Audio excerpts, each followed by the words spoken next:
What's up, WWE Champions Universe? This is Lee from Champions Chat, and this is another List 7. 7 things chosen in part by you in our Discord community through personal conversations, but especially on our official WWE Champions Chat Discord. Links in the comments below or in the description below. And this one was one that was more chosen by you as a topic. See, I mentioned on a video several months ago about some characters that I thought just deserve better. I highlighted guys like NWO Ted DiBiase and Tech AJ Styles as ones that, like, man, I just think based on who they are and their history and impact on this business, deserve to have better characters in the game. And so I took it to you, the WWE Champions Universe, and asked, who do you say are the characters that most desperately need either a new version or a reworked good version? Mixed in some thoughts of my own, and that's how we got this seven characters who desperately need a new version. And we're going to start with number 7 on the list. Mentioned by A. Biggs on our Discord server. He said the person who most needs to be reworked or get a good model is Randy Orton. Randall Keith Orton may have the second best version of the Diamond Cutter in history. That's right. Come at me. But he definitely deserves better than what he has in this game. While the Striker version of Randy was good for a hot minute, if you look over the rest of the cadre of Randy Ortons that are in the game, the best version of any Orton in this game is, in fact, his dad, Cowboy Bob. The Undead Predator, decent to very good if you have him and if you're willing to put up with the very high cascade risk that he has. RK Bro was maybe dominant for a hot minute when he came out, but by the time most people had him, and now they give him away like candy, it feels like, he's borderline unusable unless you're Cesaro and have this amazing brain for this game that most of us just don't. Legend Killer Randy's going to show up in one of our lists of surprise reworks that you forgot happened. Viper Randy is, for all intents and purposes, not usable in any way, shape, or form. And the best version to fight with, to me, is still this one, because you can do the cheese version where, watch our video, we've had it out for a few years, you can trigger his gem decrease maneuver enough times that your opponent actually does damage to themselves trying to kick out, and you win guaranteed. But even with that nowadays, with the hypes and kick out bonuses, it's almost not even worth trying to see if he's going to hit that or not. So for all those reasons, number 7 on our list, Randy Orton. Because look, somebody who has that level of historical pedigree, whether or not he's a second-rate character compared to Diamond Dallas Page in real life, he is one of the most iconic wrestlers in history. And yet, not even one, maybe one, is borderline usable in your current roster. So he gets number 7. Yeah. Number 6, look at these awesome graphics. Number 6, Eddie Guerrero.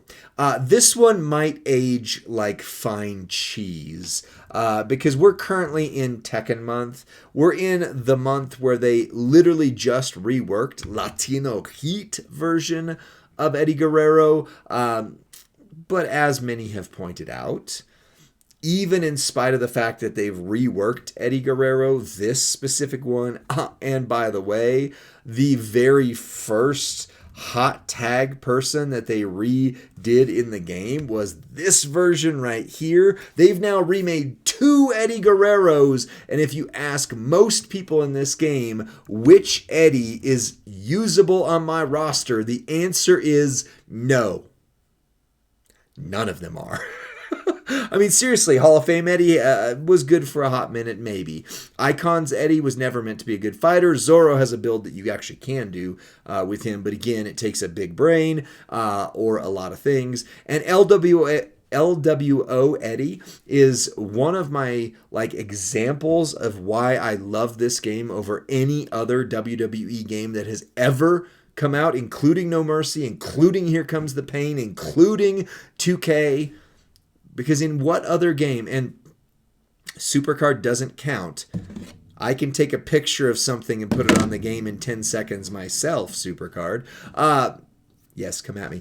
But the fact that obscure versions of characters like LWO Eddie get an entire featured event and a build, even if, yes, it's just slapping a shirt on a model, but they've still got to change some things out, rework the render for various reasons. The fact that those are in here, I think, is phenomenal. The reason that this might age like fine cheese again is that in this month, there is a high likelihood that we get another Eddie Guerrero, who maybe is S, well, you'd have to be at least S, if not S plus tier, because if you look at this model right here in the Dom Mysterio custody match, you can see that there are 2 spaces left over. Doesn't mean they have to fill them up, but historically they often do. And if they wanted to just fill them up, there's 17 versions of Rey Mysterio in this game that aren't good at all, and yet they left it open right here. Dom, new Dom, Rey, new Rey, reworked Eddie that still needs a rework according to a lot of people in our server, and then the other reworked Eddie that really wasn't very good even as a rework. But there's these 2 blank spaces here. What are the odds that one of them is not an S tier or S plus tier new Eddie Guerrero? Now, what gimmick would it be? Radicals. This version of Eddie technically is the I'm Your Papi one anyway. If you go into him right here and go into his gear right here, he's got the Dom I'm Your Papi shirt on. It's the haircut from then, the blonde dyed stuff and all that, frosted tips as they did back in that day. This is the custody match Eddie already, so maybe he's not in there. But what if he is? What if there's an S plus tier 1? Then this list already outdated just as it comes out. But for all the reasons I listed, number 6 on this list is Eddie Guerrero. Number 5, this is one that I was so happy that somebody suggested because I would love to put him on here. Either way, Hacksaw Jim Duggan. Ho! I have a special place in my heart for Hacksaw. He was the mid-card guy for me in the 80s.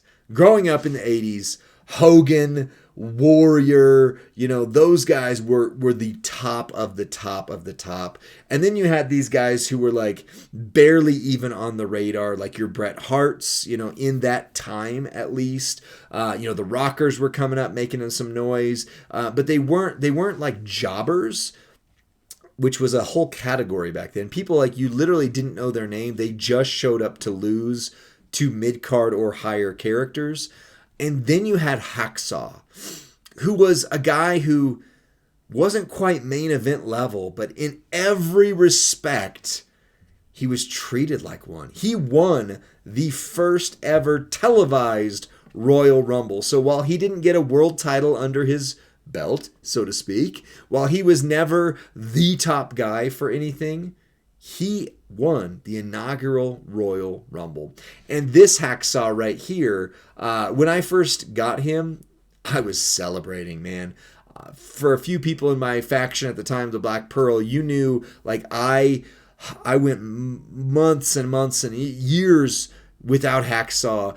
There was a shop, I don't even remember which one it was, but I refreshed it all the time. Maybe it was the Showdown shop, I think, trying to get shards of him and just couldn't. I just could not get Hacksaw. When I finally did, I was like, yay, he's on my roster. But he was unusable. Where are you going to use Showboat Hacksaw in the game nowadays? You're just not. So we need a new version of the inaugural Royal Rumble winner in this game. My suggestion, go with a new Hacksaw and then put his Misfits in Action Canadian sympathizer Hacksaw in there. Oh, it wasn't Misfits in Action. Sorry. It was Lance Storm's faction. The Canadian sympathizer version of him. The one where he became a bad guy for the first time ever and waved the Canadian flag because, back in the 90s, that's how you were a bad guy, was being a foreigner because, yeah, that was our reality. Sorry, world. But that's the way they did things. So put that version in there, but make it a gear because I don't want that to be my S tier or S plus tier Hacksaw in the game. Please. My real choice though would be that time that Hulk Hogan got crushed by earthquake and Hacksaw came out and had the Hulk Hogan memorial band on his 2x4 Scopely. Hear me out. The only change you have to make to this model is put a little tiny wristband on Hacksaw's 2x4 and sell him as an S plus tier character. I'd be happy. Would you be happy? Let me know in the comments section because I'm betting you're going to say no. But I think you're wrong because I want a new Hacksaw in the game so bad. Number 4. Number 4 was suggested to us by A. Biggs on our Discord server. And while I do have a caveat to throw in with this, I don't disagree with the choice. Kurt Angle. Kurt Angle is one of the most important WWE wrestlers of all time.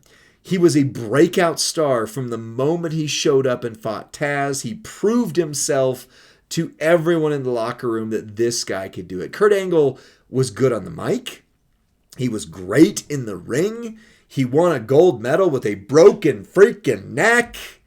And he was one of the funniest dudes out there. 4 things for number 4. He's just a sexy Kurt. He'll make your ankle hurt. But in the game, in fairness, there was a long stretch where they couldn't do anything with Kurt Angle. Then he came back and they were able to use him again. But there was that weird period where, this was probably the best version of Kurt Angle for quite some time. If you more than likely you had this version who was not good. I mean, look at that. He's C tier now, which didn't mean anything back then because they didn't have tiers. But he's not a fighter. Not a fighter at all. And then they put out the Icons version, and for Rusty and we made the mistake of making him our first ever 6-star silver character on our rosters, and then realized how poorly that aged. He does not fight well, but back in that time, your IOW tokens were more available than your regular tokens to take people 6 silvers, so it wasn't a bad move at the time. It just didn't. It aged like spoiled milk, for those who remember the beer bath. Now, the one exception to this, why I wouldn't put him higher, is that Kurt Angle Hall of Fame is very good. In fact, if you have his gears right here, 4 all color moves start with 4 more. Multiply gems increase their strength by 5. If you have this moment, multiply gems increase their strength by 3 again.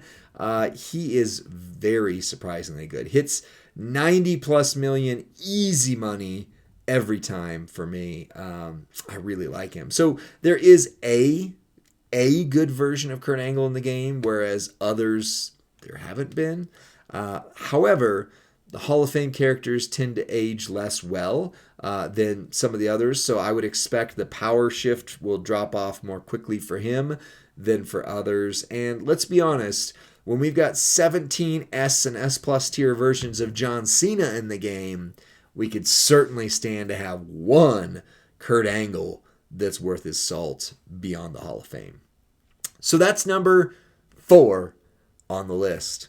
Number 3, I'm going to admit, I inserted a little creative control into the mix here. But if there is one person that I would say is synonymous with the history of WCW, my teenage years' favorite, well beyond WWE wrestling company, It's Sting. But I can't really talk about him. And they can't make a good version of him because they don't have that contract anymore. Otherwise, he would be on this list as number one, actually, in my opinion. But if there was two people, it would be Ric Flair.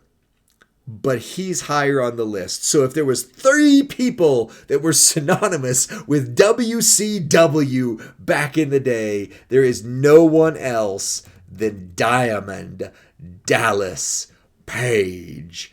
That's right, the master of the diamond cutter himself.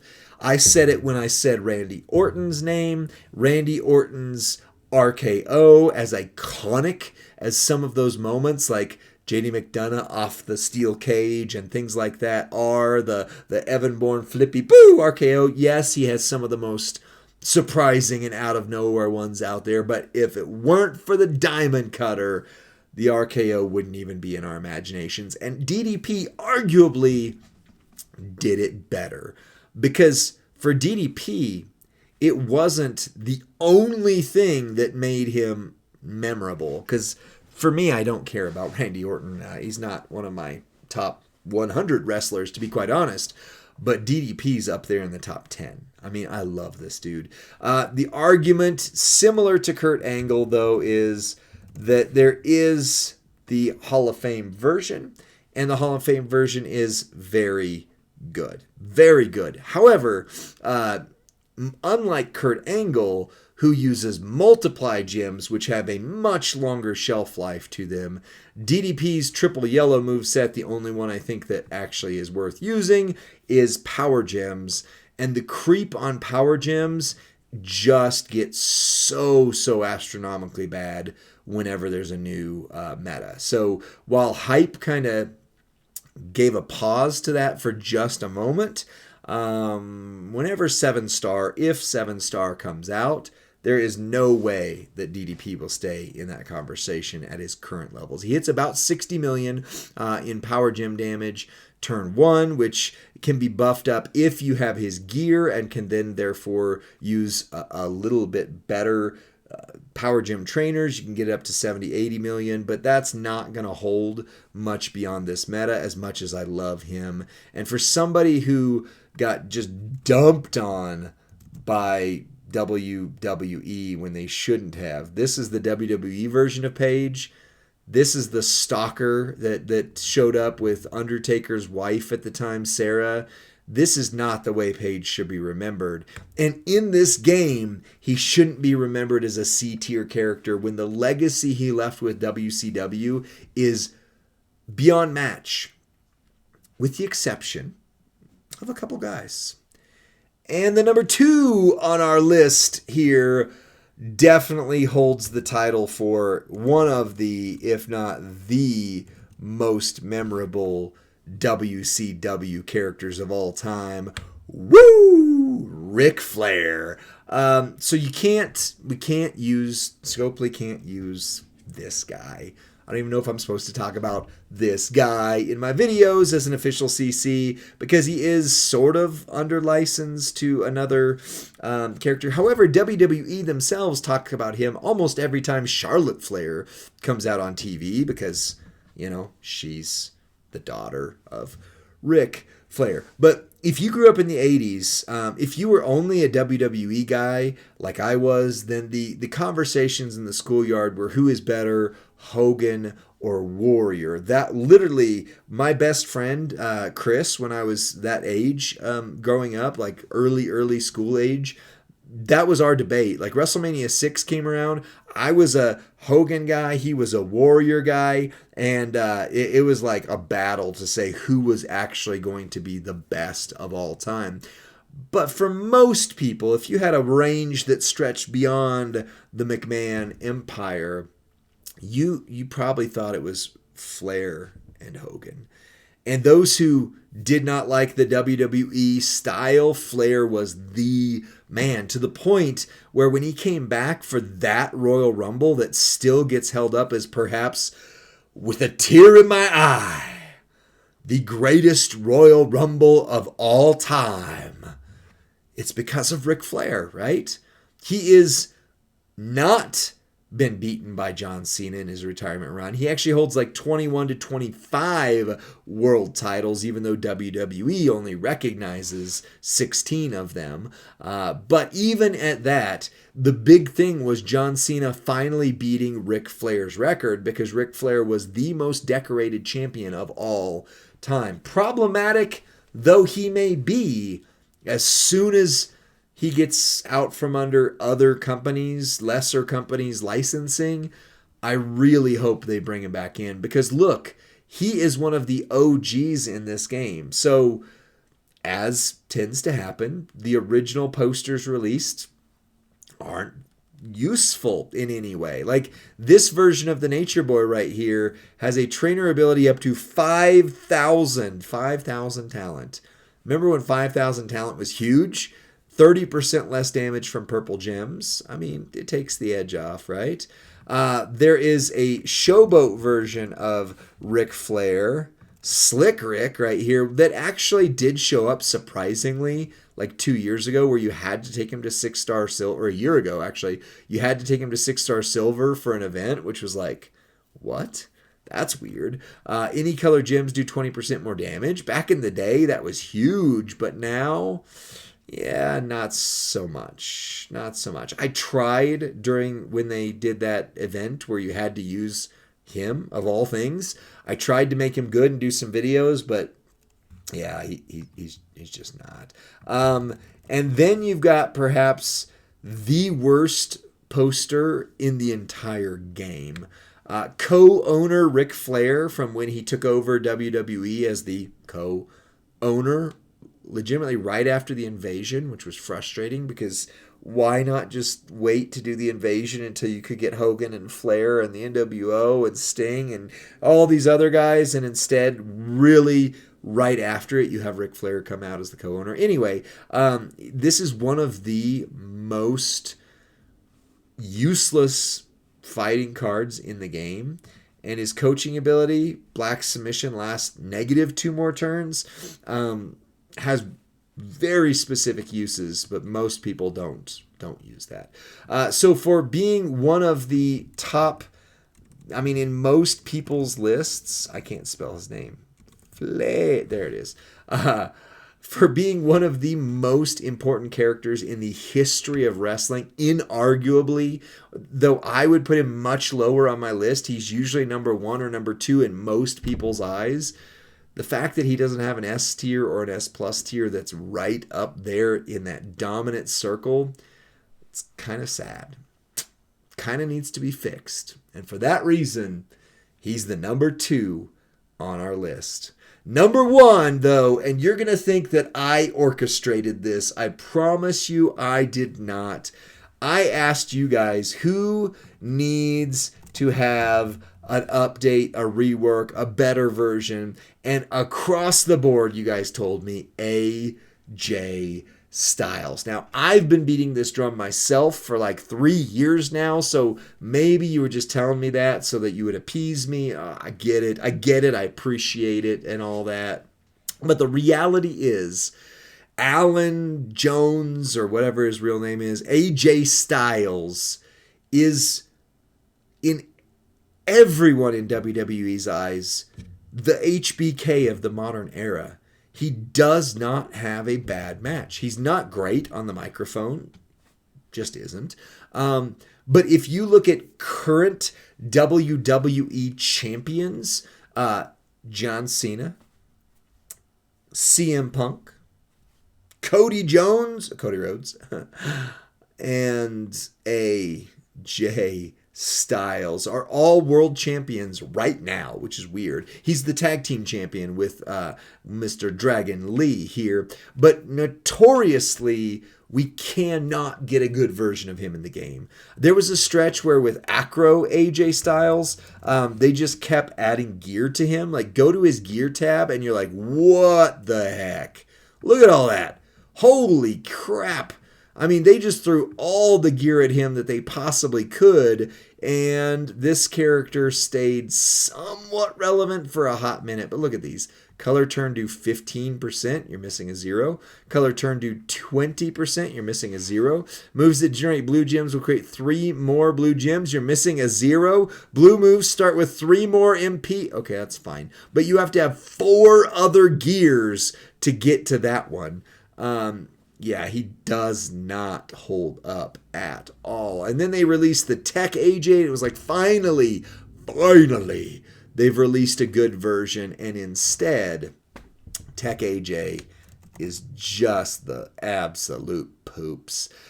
Plus, big shout out, Zombie AJ was never good, but I used him as my main fighter for a solid year on my roster, so he holds a special place in my heart. But look, AJ Styles got insanely swole and jacked recently, like within the last year or 2. He's gonna be in his own retirement tour, although he said he's not gonna announce it. He's just gonna have his last match and then disappear, whatever. Powerhouse AJ is right there, and they just keep not doing it. And this time, I'm not the only one saying it. You said it on our Discord and all across the conversations in the comments whenever this has come up. So for those reasons, number 1, 7 superstars that desperately need a new or better version, AJ Styles is your number 1. And you picked him. Plus, I agree. So there you go. So that's it for this one. Let me know in the comments section if I missed somebody, if I misnumbered somebody. Do you want to defend Randy Orton's honor? I fully understand. Do so in the comments section below. And then like the video and subscribe to Champions Chat, because we put out about 2 videos per day, give or take. And most of them are pretty helpful. Helpful enough, I would encourage you to send them to your friend or faction mate and encourage them to watch them too. And I will see you guys on the next one. I appreciate you. Thanks for choosing these lists. I'll see you on the next one. Bye.